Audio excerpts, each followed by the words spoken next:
સાજીશ. લેખક કનુ ભગદેવ. પ્રકરણ 11. ફાંસી ફાંસી ફાંસી. ભાગ 2. પ્રેક્ષકગણમાં અન્ય લોકોની સાથે આગલી હારોલમાં રજની, માલા તથા ધીરજ પણ બેઠા હતા અને ખૂબ જ ધ્યાનથી દિલીપની એક એક વાત સાંભળતા હતા. સૌથી પહેલા સાક્ષી તરીકે મીનાક્ષી ટોકીઝના મારવાડી મેનેજરને બોલાવવામાં આવ્યો.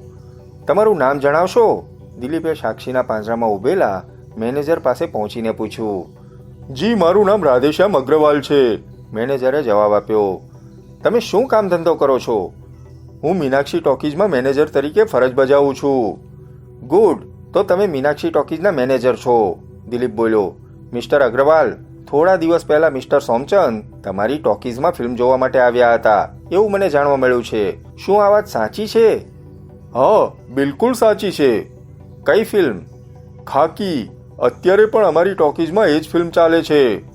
મિસ્ટર સોમચંદ કઈ તારીખે ફિલ્મ જોવા માટે આવ્યા હતા એ તમને યાદ છે? હા, યાદ છે. એ દિવસે 15મી તારીખ હતી, 15મી એપ્રિલ. યોર ઓનર, દિલીપ હવે ન્યાયાધીશ તરફ ફર્યો. 15મી એપ્રિલની સાંજે જ લગભગ 7 વાગ્યાના અરસામાં વિલાસરાય હોસ્પિટલ ખાતે અજીત મર્ચન્ટનું ખૂન કરવામાં આવ્યું હતું અને એ જ દિવસે mister Somchand Meenakshi ટોકીઝમાં evening show એટલે કે 6 થી 9 વાગ્યાના શોમાં ફિલ્મ જોતા બેઠા હતા. અર્થાત પોતે ખૂન નથી કર્યું એની એલિબી તેમણે અગાઉથી જ ઘડી રાખી હતી. જ્યારે આ કેસના અનુસંધાનમાં હું મિસ્ટર સોમચંદને મળ્યો ત્યારે તાબડતોબ તેમને યાદ આવી ગયું કે એ દિવસે તેઓ મીનાક્ષી ટોકીઝમાં બેસીને ફિલ્મ જોતા હતા. એટલું જ નહીં, તેમણે તરત જ પોતાના ગજવામાંથી મને એ શોની 2 ટિકિટો કાઢીને પણ બતાવી હતી. આટલા દિવસો પછી પણ ટિકિટો તેમની પાસે સચવાયેલી પડી હતી. આ રહી એ ટિકિટો. દિલીપે ગજવામાંથી ફિલ્મની 2 ટિકિટો કાઢીને બેલીફના માધ્યમથી ન્યાયાધીશના ટેબલ પર પહોંચાડી. ન્યાયાધીશે બંને ટિકિટો તપાસી. યોર ઓનર, સહસા સોમચંદનો વકીલ તીવ્ર અવાજે બોલી ઉઠ્યો. આ બંને ટિકિટો તથા અગ્રવાલ સાહેબની જુબાની પરથી તો મારા અસીલની નિર્દોષતા વધુ મજબૂત રીતે પુરવાર થાય છે, કારણ કે અજીત મર્ચન્ટનું ખૂન થયું એ વખતે તેઓ ટોકીઝમાં બેસીને ફિલ્મ જોતા હતા. કરેક્ટ, એબ્સોલ્યુટલી કરેક્ટ, દિલીપે સ્મિત ફરકાવતા કહ્યું. મિસ્ટર સોમચંદ પોતે પણ એવું જ પુરવાર કરવા માંગતા હતા અને એટલા માટે જ તેમણે જાણી જોઈને જ એ દિવસે મીનાક્ષી ટોકીઝમાં ફિલ્મ જોવા જવાનો પ્રોગ્રામ બનાવ્યો હતો. પરંતુ અપરાધી ભલે ગમે તેટલો ચાલાક હોય તો પણ એનાથી કોઈક ને કોઈક ભૂલ અચૂક થઈ જાય છે. મિસ્ટર સોમચંદથી પણ એવી જ ભૂલ થઈ. જેમ કે તેમણે કેટલાય દિવસો પછી એ શોની ટિકિટો પોતાના ગજવામાં સાચવી રાખી અને મેં જ્યારે પૂછપરછ કરી ત્યારે તરત જ ટિકિટો કાઢીને મને બતાવ્યા બાદ કહ્યું કે હું તો એ દિવસે મીનાક્ષી ટોકીઝમાં બેઠીને ફિલ્મ જોતો હતો. તમારી ઈચ્છા હોય તો ટોકીઝના મેનેજરને પૂછીને ખાતરી કરી શકો છો. એણે જ મારી સૂચનાથી આ ટિકિટો બુક કરી હતી. અને યોર ઓનર, મિસ્ટર સોમચંદની આ જુબાની મારા દિમાગમાં શંકા ઉત્પન્ન કરવા માટે પૂરતી હતી. મને ટિકિટો બતાવીને પોતે પોતાની જાતને નિર્દોષ પુરવાર કરે છે એવું મિસ્ટર સોમચંદ માનતા હતા. પરંતુ મારી નજરે એ ટિકિટો મિસ્ટર સોમચંદના ગુનેગાર હોવાનું સૌથી મોટું સર્ટિફિકેટ હતું. કારણ કે ફિલ્મ જોયા પછી કોઈ આટલા દિવસ સુધી ટિકિટો નથી સાચવી રાખતું. વકીલ સાહેબ, એણે સોમચંદના વકીલ સામે જોતા પૂછ્યું, મારી વાત ખોટી છે? તમારી વાત તો પોતાના સ્થાને એકદમ બરાબર છે મિસ્ટર દિલીપ, સોમચંદનો વકીલ બોલ્યો. પરંતુ એ ટિકિટ જોગાનું જોગ મારા અસીલના ગજવામાં રહી ગઈ અને પાછળથી તે તમને બતાવવા માટે ઉપયોગી નીવડી એ બનવા જોગ છે. જોગાનું જોગ? હા, જોગાનું જોગ, સોમચંદના વકીલે મક્કમ અવાજે જવાબ આપ્યો. અને આવો જોગાનું જોગ મારી સાથે, તમારી સાથે, ન્યાયાધીશ સાહેબ સાથે કે બીજા કોઈની પણ સાથે બની શકે છે. આ એક જોગાનું જોગ હોઈ શકે છે એ હું સ્વીકારું છું, દિલીપ બોલ્યો. પરંતુ વકીલ સાહેબ, આ કેસમાં બીજા પણ એવા કેટલાય ખતરનાક જોગાનું જોગ બન્યા છે કે જેણે ડગલે ને પગલે મને ચમકાવ્યો છે. અને આ જાતના ખતરનાક જોગાનું જોગ વારંવાર નથી બનતા એમ હું માનું છું. આ તો હજુ શરૂઆત જ છે વકીલ સાહેબ, કહીને દિલીપે ન્યાયાધીશ સમક્ષ બીજા સાક્ષીને રજૂ કરવાની મંજૂરી માગી. ન્યાયાધીશે મંજૂરી આપતા જ રાધેશ્યામ અગ્રવાલના સ્થાને રમજાનને વિટનેસ બોક્સમાં બોલાવવામાં આવ્યો. રમજાન અર્થાત મીનાક્ષી ટોકીઝનો ટિકિટ ચેકર. તારું નામ? દિલીપ રમજાન સામે પહોંચીને ઊભો રહ્યો. મારું નામ રમજાન છે સાહેબ. સામે આરોપીના પાંજરામાં જે માણસ ઊભો છે એને તું ઓળખે છે? રમજાને આરોપીના પાંજરામાં ઊભેલા સોમચંદ સામે જોયું અને પછી બોલ્યો, બહુ સારી રીતે ઓળખું છું. તેઓ અમારી ટોકીઝના મેનેજર સાહેબના મિત્ર છે. તેમનું નામ સોમચંદ છે અને તેઓ ધર્મજગત અખબારના માલિક છે. શું થોડા દિવસ પહેલા તેઓ તારી ટોકીઝમાં ફિલ્મ જોવા માટે આવ્યા હતા? હા, આવ્યા હતા અને મેનેજર સાહેબે મને તેમનું ખાસ ધ્યાન રાખવાની સૂચના પણ આપી હતી. ધ્યાન રાખવાની એટલે કે સાવચેતી રાખવાની? ના, મહેમાનગતિ કરવાની. વેરી ગુડ, દિલીપ હસ્યો. તો પછી ફિલ્મ દરમિયાન તે સોમચંદ સાહેબની ખાસ મહેમાનગતિ કરી હશે. તેમને અવારનવાર કોલ્ડ ડ્રિંક, ચા પાણી, નાસ્તો વગેરે પીરસ્યા હશે. દિલીપની વાત સાંભળીને રમજાનના ચહેરા પર ખમચાટના હાવભાવ ઉપસી આવ્યા. શું વાત છે? તું ચૂપ શા માટે થઈ ગયો રમજાન? વાત એમ છે કે મને સોમચંદ સાહેબની મહેમાનગતિ કરવાની તક જ ન મળી સાહેબ. કેમ? તારા મેનેજર સાહેબે તો તને મહેમાનગતિ કરવાની ખાસ સૂચના આપી હતી. જરૂર આપી હતી, રમજાન બોલ્યો. પરંતુ સોમચંદ સાહેબે જ પોતાને ડિસ્ટર્બ નહીં કરવાની મને ના પાડી દીધી. ફિલ્મ જોતી વખતે પોતાને કોઈ ચીજવસ્તુની જરૂર નહીં પડે એટલે પોતાને ડિસ્ટર્બ ન કરવો એમ તેમણે મને જણાવ્યું હતું. આ વાતની નોંધ લેવામાં આવે યોર ઓનર. દિલીપે સ્ફૂર્તિથી પીઠ ફેરવીને ન્યાયાધીશ સાહેબ સામે જોતા કહ્યું. મિસ્ટર સોમચંદે રમજાનને ડિસ્ટર્બ કરવાની ના પાડી હતી. અર્થાત પોતે પૂરા 3 કલાક સુધી ટોકીઝમાં હાજર હતા કે નહીં એ વાતની તેઓ કોઈને ખબર પડવા દેવા નહોતા માંગતા. મિસ્ટર દિલીપ, સોમચંદનો વકીલ તીવ્ર અવાજે વિરોધ દર્શાવતા બોલ્યો. મારા અસીલે આખી ફિલ્મ નહોતી જોઈ અથવા તો તેઓ પૂરા 3 કલાક સુધી ટોકીઝમાં હાજર નહોતા એ વાતનો તમારી પાસે શું પુરાવો છે? દિલીપે બુલંદ અવાજે કહ્યું. યોર ઓનર, આને માટે જ હું મારા ત્રીજા અને અંતિમ સાક્ષી બજરંગી ટેક્સી ડ્રાઈવરને રજૂ કરવા માંગુ છું. ન્યાયાધીશે જરા પણ ખમચાયા વગર મંજૂરી આપી દીધી. વિટનેસ બોક્સમાંથી હવે રમજાને વિદાય લીધી અને તેના સ્થાને બજરંગી આવીને ઊભો રહ્યો. બજરંગી નામનો આ ટેક્સી ડ્રાઈવર ફિલ્મ અભિનેતા નાના પાટેકરનો જબરો ચાહક પ્રશંસક હતો એ તો અગાઉ કહેવાઈ ચૂક્યું છે. તારું નામ? દિલીપે તેની નજીક પહોંચીને પૂછ્યું. બજરંગી ટેક્સીવાલા.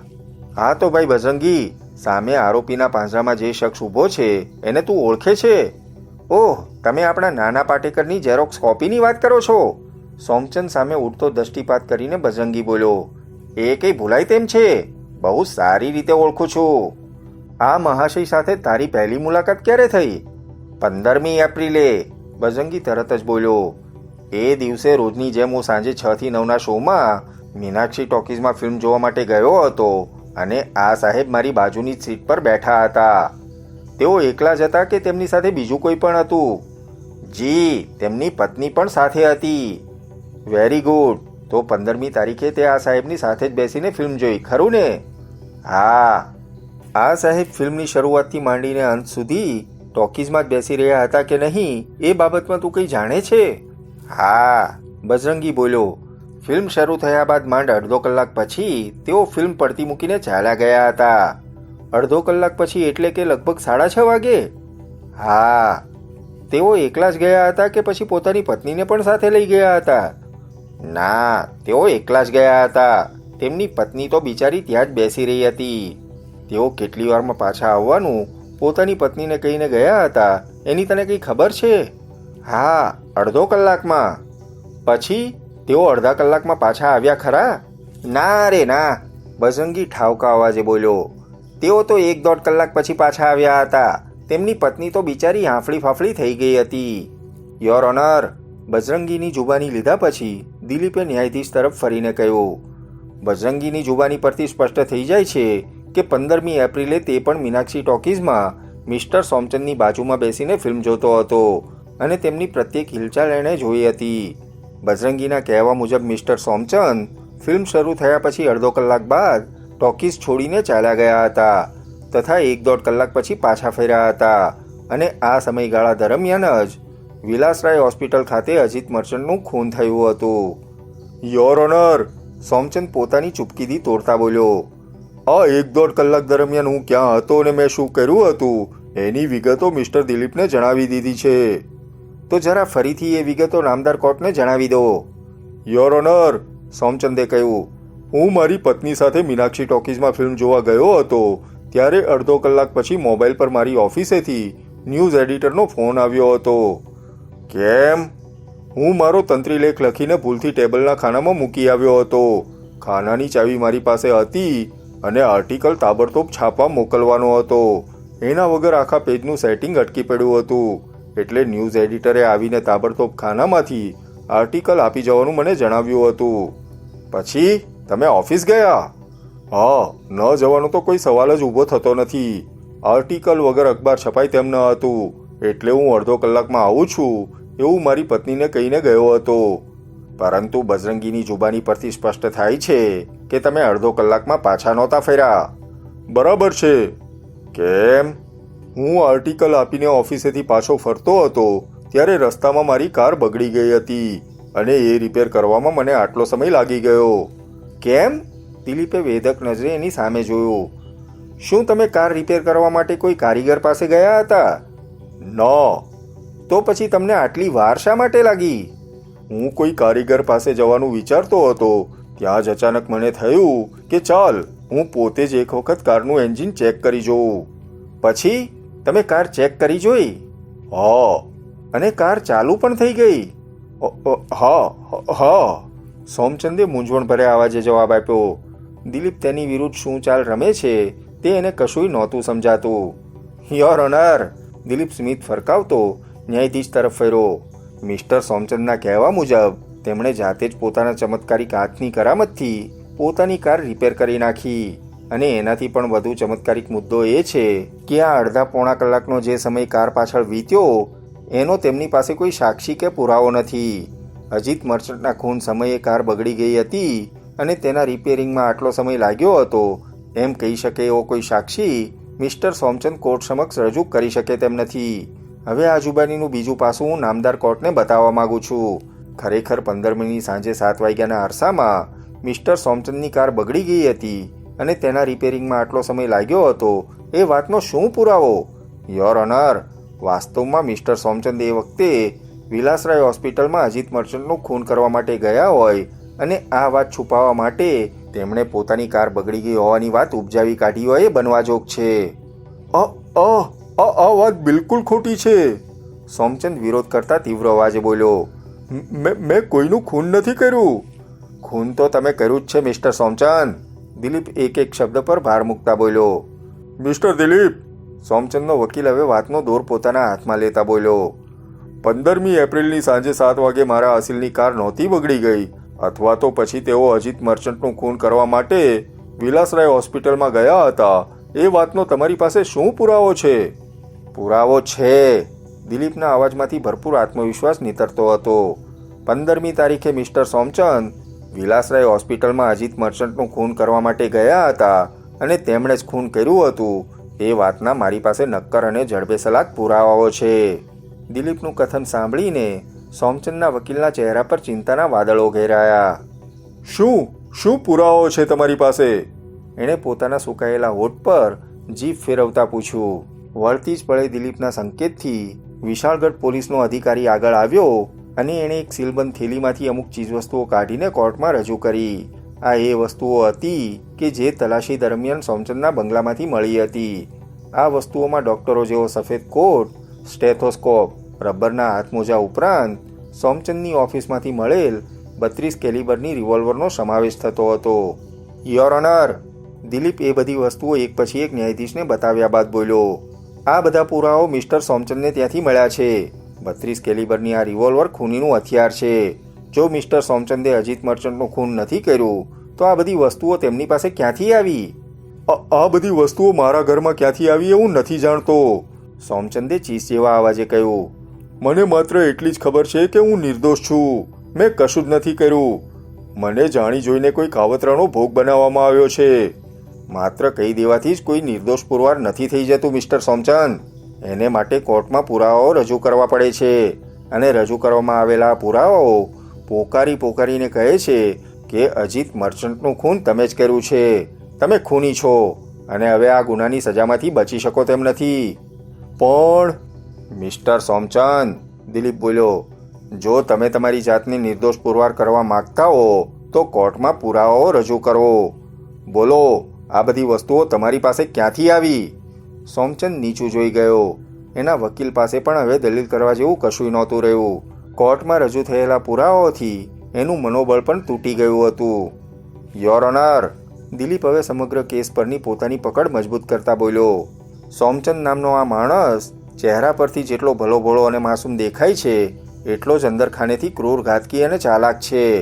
એણે બહુરૂપી ખૂનીની પદ્ધતિથી જ અજીત મર્ચન્ટનું ખૂન કર્યું તથા મૃતદેહ પાસે ગંજી પત્તાના 3 પાના ગુલામ બેગમ અને બાદશાહ મૂક્યા, જેથી પોલીસ એમ જ સમજે કે એ ખૂન પણ બહુરૂપી ખૂની એટલે કે અજય સક્સેનાએ જ કર્યું છે.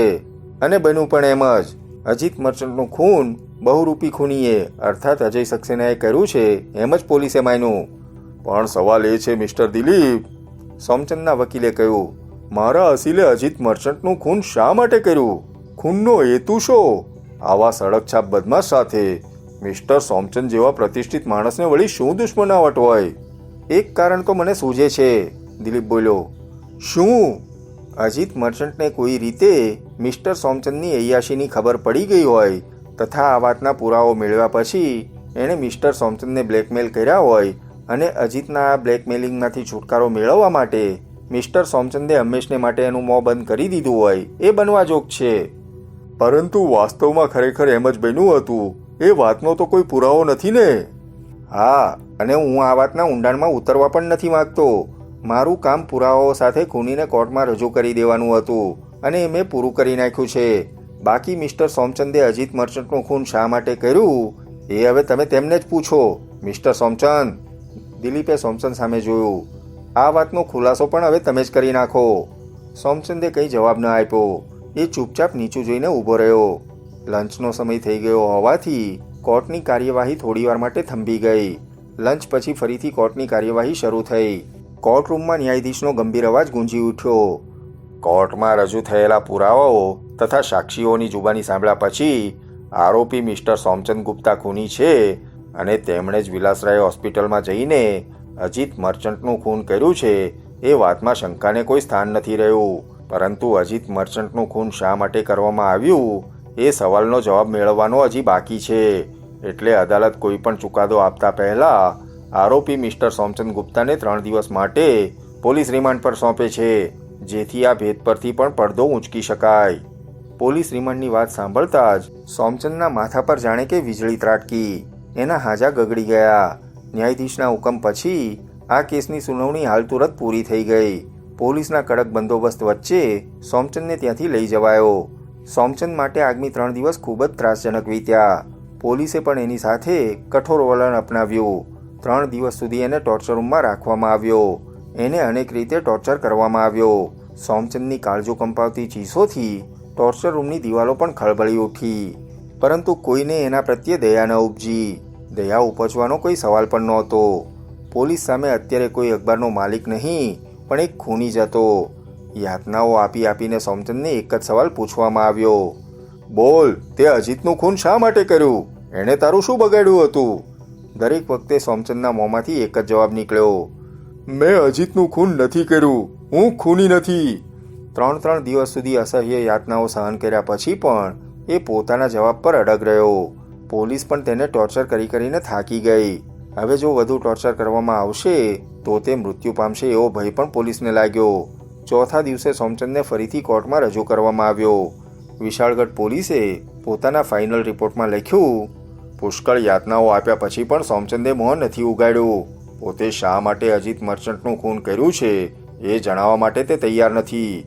પરંતુ અમારી માન્યતા પ્રમાણે અજીત મર્ચન્ટને સોમચંદ ગુપ્તાની અય્યાશીની ખબર પડી ગઈ હતી અને આ જ વાત એના ખૂનનું કારણ બની છે. પોતાના નામ સાથે હવે એક નવો વિવાદ જોડાય એવું સોમચંદ નથી ઈચ્છતો, માટે એણે અજીતના ખૂનની બાબતમાં પોતાનું મોં સીવેલું રાખ્યું છે. બાકી અજીતનું ખૂન સોમચંદે જ કર્યું છે એ વાતમાં અમને રજમાત્ર પણ શંકા નથી. આભાર. ચિક્કાર ભીડથી ઉભરાતી કોર્ટમાં બધાની હાજરી વચ્ચે વિશાળગઢ પોલીસ તરફથી મળેલો રિપોર્ટ વાંચવામાં આવ્યો અને પછી ન્યાયાધીશે ચુકાદો આપ્યો. અજીત મર્ચન્ટના ખૂનના આરોપી સોમચંદ ગુપ્તાને તકસીરવાર ઠરાવીને તેમણે ફાંસીની સજા ફરમાવી. ચુકાદો આપ્યા પછી ન્યાયાધીશ કલમની ટાંક તોડીને પોતાની ચેમ્બર તરફ આગળ વધી ગયા. ના જજ સાહેબ, સોમચંદ જોરથી બરાડ્યો, આ અન્યાય છે, હું ખૂની નથી. પરંતુ એના બરાડાની કોઈના પર કંઈ અસર જ ન થઈ. પોલીસે ઘસડીને સોમચંદને કોર્ટરૂમમાંથી બહાર લઈ જવો પડ્યો. એના વકીલના ચહેરા પર ઘોર નિરાશા છવાઈ ગઈ હતી.